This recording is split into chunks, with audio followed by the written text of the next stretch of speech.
Hello everyone, this is Preeti, your physics educator. Welcome you all on NEET Phoenix by Unacademy.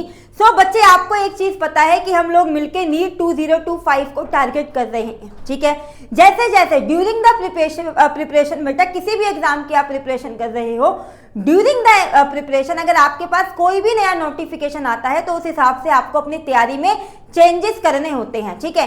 तो बच्चे as you know कि NTA बच्चा आपका affiliated है CBSE से, ठीक है। तो बच्चे सीबीएसई ने अभी नई गाइडलाइन निकाली है अपनी कि वो किस तरीके से अपने एमसीक्यूज को डिजाइन करेगा। तो कहीं ना कहीं मेरे प्यारे बच्चे हम यहां से एक आइडिया ले सकते हैं कि जो नीट में एमसीक्यू हमारे डिजाइन हो रहे हैं वो किस बेसिस पे हो रहे हैं। देखो अब मैं यहाँ पे अगर आपको इसमें आगे लेके चलूँ ना तो ये एक बहुत ज्यादा मतलब 20-21 पेजों का ये आपका पीडीएफ है। यहाँ से मैंने आपके लिए आपको ये जो आपको उसने गाइडलाइन जारी करे हैं एमसीक्यू को लेकर, ये आपके नीट के एग्जाम में आपको कैसे बेनिफिशियल होंगे मैं आपको सीधा वो बता रही हूँ, ठीक है। मैंने इसको पूरा अच्छे से रीड आउट कर लिया, आप खुद भी गिन सकते हो, काफी सारे पेजेस हैं, ठीक है। इसको रीड आउट करने के बाद जो आपके यहाँ पर मेन पॉइंट है फोकस करने वाले हम उन पे बात करेंगे बहुत जल्दी से बिना टाइम वेस्ट करे। यहाँ पे क्या है, जो आपके बच्चे जो अच्छे क्वेश्चन है, जो गुड क्वेश्चन है नीट में, वो जो आ रहे हैं, जो वो आपसे एग्जामिनर पूछ रहा है उसका बेस क्या है, किस बिहाफ पे किस तरीके से वो उसको प्लान कर रहा है। तो बेटा यहाँ पे ध्यान रखना जो नीट के क्वेश्चन बच्चे डिजाइन हो रहे हैं वो बच्चे आपको किस बेसिस पे कि आपकी बेटा एनसीईआरटी की आपकी नॉलेज कैसी है। यहाँ पे लिखा हुआ है कि आपको एनसीईआरटी की समझ कितनी है, कितनी नॉलेज है, इस बिहाफ पे वो क्वेश्चन आपके एनसीईआरटी से डिजाइन करता है, ठीक है।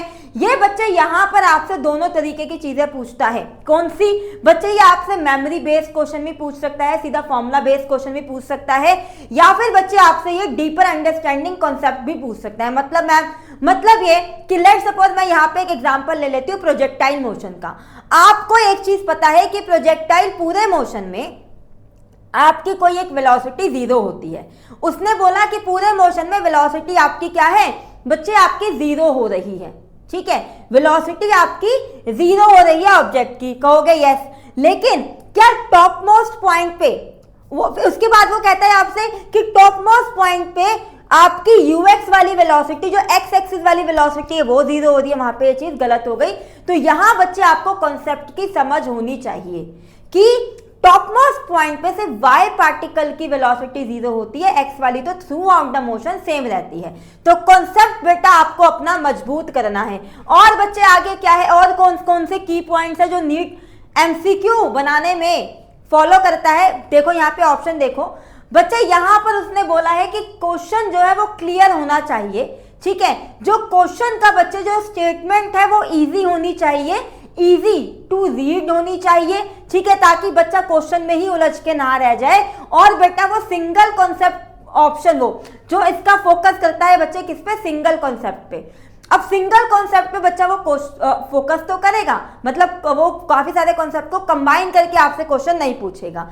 सिंगल कॉन्सेप्ट पे जब वो क्वेश्चन पूछता है ना आपसे, तो बच्चे वहां पे एक इनको गाइडलाइन होती है क्या कि यहाँ पे ये लॉजिकल ऑप्शन डालते हैं। आपको चारों ऑप्शन को देख के लगेगा कि भाई ये चारों आंसर है, वहां पे बेटा जो रॉन्ग आंसर होता है ना आपका, वो आपके लिए डिफिकल्टी क्रिएट करता है। वो आपको क्या, ये जो आपका रॉन्ग आंसर होता है वो एक तरीके से आपका डिस्ट्रैक्टर की तरह काम करता है। आपको उसे देख के लगेगा ही नहीं कि वो रॉन्ग है, ठीक है। लेकिन वो रॉन्ग बच्चे आप कब निकाल पाओगे, जब बच्चे आपको क्या होगा, आपको अपने कॉन्सेप्ट की अच्छी नॉलेज होगी। तो हर एक पॉइंट पे बच्चा ये कॉन्सेप्ट ही निकल के आ रहा है।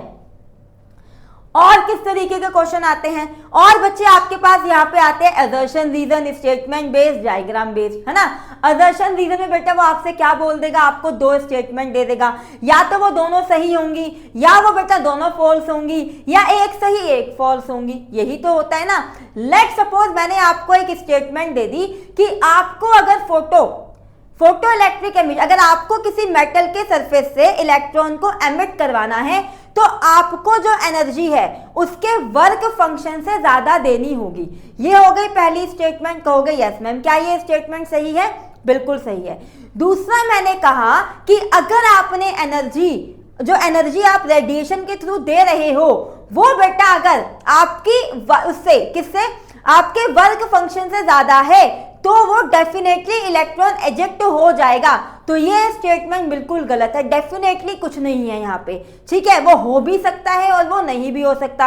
अब यहाँ पे बेटा आप कब ये असर्शन रीजन कब अच्छे से सॉल्व कर पाओगे? अगेन द कॉन्सेप्ट, अगर आपका कॉन्सेप्ट क्लियर होगा, ठीक है। यहाँ देखो डायग्राम में बेटा हमारा क्या है, डायग्राम में हमारे पास एज सच तो कोई डायग्राम नहीं है बच्चे, हमारे पास यहाँ पे आते हैं ग्राफ के क्वेश्चन, है ना। यहां हमारे पास ग्राफ के क्वेश्चन आते हैं। लेट्स सपोज कि मैंने आपको एक इक्वेशन दे दी, क्या मैंने आपको यहाँ पे काइनेटिक एनर्जी मैक्सिमम ले लिया विच इज HF माइनस में HF नॉट, ठीक है। मैंने आपको यहाँ पे इसका ग्राफ दे दिया, ठीक है। इसका ग्राफ आप एक बार देखो, y is equals to mx plus में c।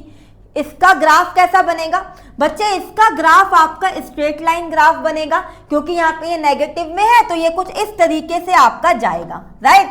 अब यहाँ पे आपको देखो क्या पता होना चाहिए कि के मैक्स आपका y एक्सिस पे आएगा, है ना। यहाँ जो बच्चे आपका जो फ्रीक्वेंसी है वो x एक्सिस पे आ जाएगी, ठीक है ना बच्चे। यहाँ आपका जो स्लोप है ये बेटा आपका h है। यहाँ बच्चे जो आपका ये वाला जो पॉइंट है ये बच्चे आपका क्या है? ये आपका थ्रेशोल्ड फ्रीक्वेंसी है।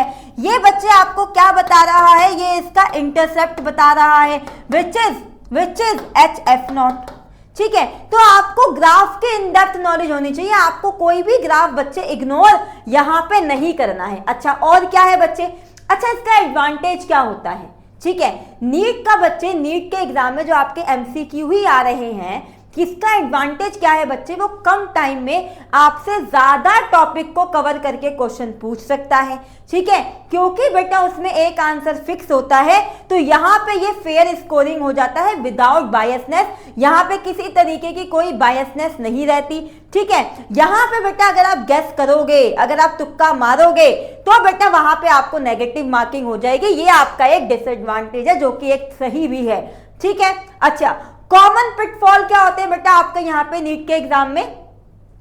जो नीट के MCQ होते हैं आपके, यहाँ पे आप बेटा जब आप क्वेश्चन देखते हो ना तो यहाँ पे आप ऐसे शब्दों को ना इग्नोर कर देते हो जल्दबाजी के चक्कर में। लाइक नॉट लिखा हुआ आता है, आप नॉट ना देख के आप उसका आंसर सही वाला, यानी कि एक्सेप्ट लिखा हुआ आएगा, यहाँ पे फॉल्स लिखा हुआ आता है। तो इन शब्दों पे ना आपको पूरा फोकस करना है, इन शब्दों पे फोकस करना है। कभी कभी उसने फॉल्स पूछा होता है, हम ट्रू वाला आंसर मार्क कराते हैं, पेपर से निकल के होश आता है अरे ये क्या हो गया, ठीक है ना बच्चे। तो यहाँ पे आपको ये जो शब्द है इन पे फोकस करना है, ठीक है।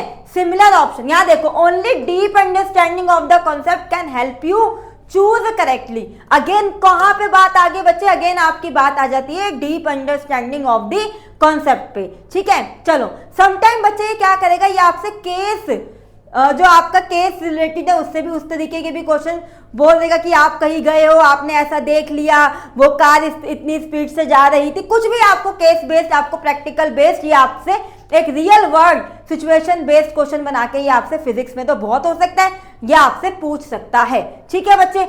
आई होप कि आपको ये चीज समझ में आ चुकी है यहाँ तक की। अब आगे क्या है बच्चे, आपको क्या नहीं करना है, यहाँ फोकस करेंगे क्या करना है और क्या नहीं करना है। एनसीईआरटी बुक्स को अच्छे से रीड आउट करना है, ठीक है।